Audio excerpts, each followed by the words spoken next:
here? Well, in 1915, from West Ashford, I lived on Upton Road. Mm-hmm. And my father sold the 2 farms. I was born on a Knowlton farm, and Mary Knowlton. And she was the 4th Knowlton that owned it. The other one was father and son and grandson. She was cousin to the other Knowltons. And then he bought on, joining on this Knowlton farm, was an 80-acre Squires farm. Fred Squires didn't want anymore. He got almost give to him. And then he sold out the 2 farms with brother Eugene. In 1915, he got this farm. The Cantors owned it. Just remember coming. You know what? No one lived here 7 or 8 years. Uh-huh. And there's a woodchuck dug a hole right by the cellar door, the doorstep there, fresh dirt. I remember that fresh dirt. He didn't last long because we had a dog named Dixie, or a puppy named Dixie. Uh-huh. And it's a long time ago. Yeah. What was it like on the farm here when you were little, when you were a boy? I don't know. The farm down the lane, we bought that. Father bought that in March of 1932. So the building was all rotted down, the barn, everything all gone. You know, in the old days, everybody was farmers. When we went to school, they didn't plow the roads for us, no school buses, and the kids were the first ones on the road to take our sleighs to school. Oh, you did? Yeah. You took your own sleigh to school? And then, back to the schoolhouse there, the steep hill, there's a slide downhill on a sled. Mm-hmm.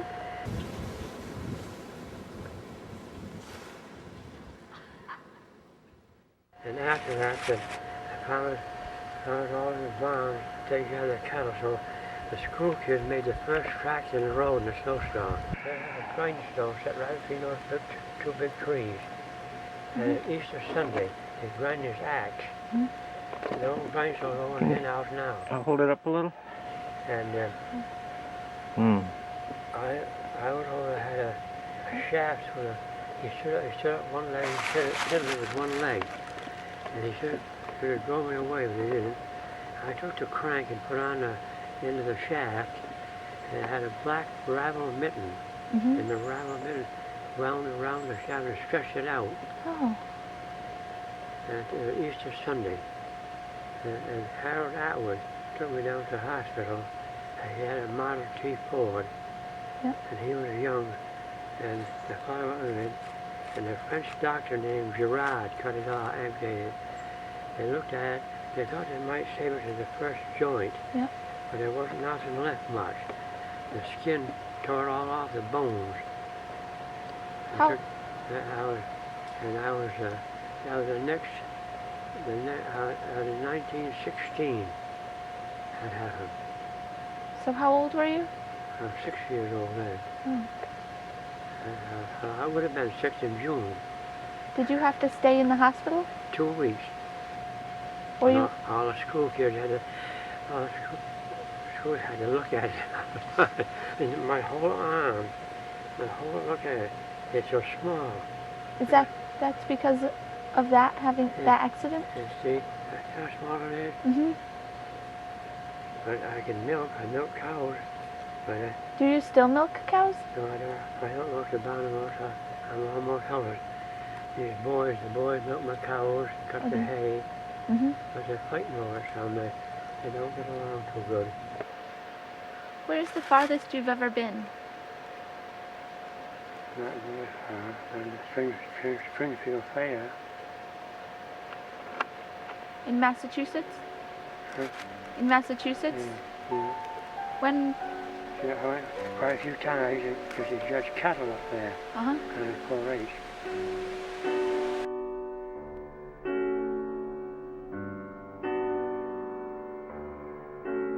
I'm descended from, you ever hear of Roger Williams, that Quaker minister? Mm-hmm.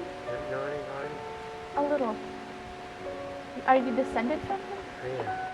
The Indians gave him all Rhode Island. Uh-huh. And your family has been here since then? Yeah. Wow. He come here in 1631, I think. Mm-hmm. The Whitaker family. My mother was Etta Whitaker, and they're in their name in the history book too. Mm-hmm. When Abe Lincoln called for volunteers, Civil War, my grandfather's younger brother Edward Washington Whitaker was the second man that volunteered. Really? Wow. The first man named was Joe Hawley. Mm-hmm. This Whitaker was 82 battles. Wow. Never got scratched. Died the 6th of June, 1927. Did I ever tell you about the poetry I made about her? No. Well, here it is. She moved a lot of times in her lifetime, quite a few, all in Ashford. Her father, he come from New York State in 1889, and his father moved our place out in New York State, but this is the last place. You're in the place now where the trees arch the road and big trees over here, see? Those trees in the middle here, across the road. Where the old rugged rock maple trees arch the road, there is where my folks took up their final abode. It was on the 6th of June in the year of 1927 my mother left this world and went to heaven. I'm quite sure she didn't go to hell, because they tell me that's the place where the sinners dwell. Isn't that poetry? I worked in the heat. I worked in the cold. I work when I'm young, I work when I'm old. But I don't want to be a slave just a day before I set in my grave.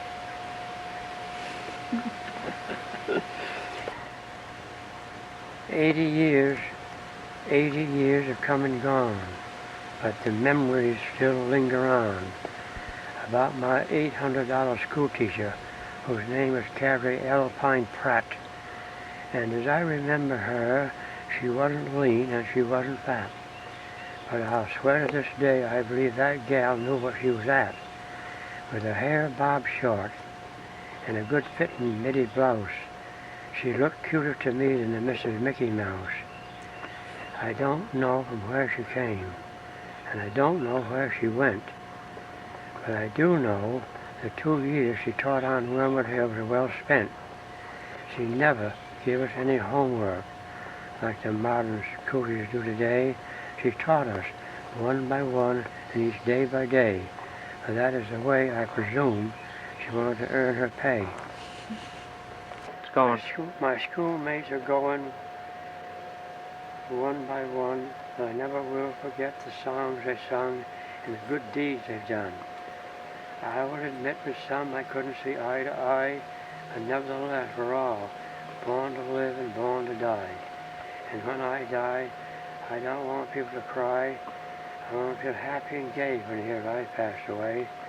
During my stay here, I try to meet my obligations. Maybe I can do the same or a little better on that new plantation. I was told, I believe, in the spring of '89 that the York State farmers rode the line. They left forever that beautiful Schoharie River Valley, George W., PBD, Hattie, Annie, Eugene, and my dad Charlie. They bid farewell to their Uncle John and old Aunt Mary, and from Grand Gorge Station rode east to a land they found quite contrary. The first person in Nutmeg State they knew was a man named Charlie Baker. He took them by hack from the Willie Depot to a farm on Cait Hill of about 100 acres. There they found swampland, only cowslips and skunk cabbage grew, a steep side hill with plenty of rocks too. It was on this farm the neighbors came from miles and miles around to see a dog named Ring and a treadmill churn make butter by the pound. Here my folks spent many a tearful day, in nights and nights of unrest, but they never did go back to the land they liked the best. Now, some folks might wonder where they did go. They stayed there 2 years, and Here's what happened. My father told me one day, in a casual, humorous way, that his life had just begun when he left the sad side of Cavey Hill to the sunny side of Pumpkin Hill in the spring of 1891. What has changed about farming since you were a boy? Everything has changed. Everything. They all graduated. Everybody used to mow with scythes all the time, scythes, you know. Never use scythe no more. And they baled hay. They don't cut roofs no more. Everything has changed. Yeah.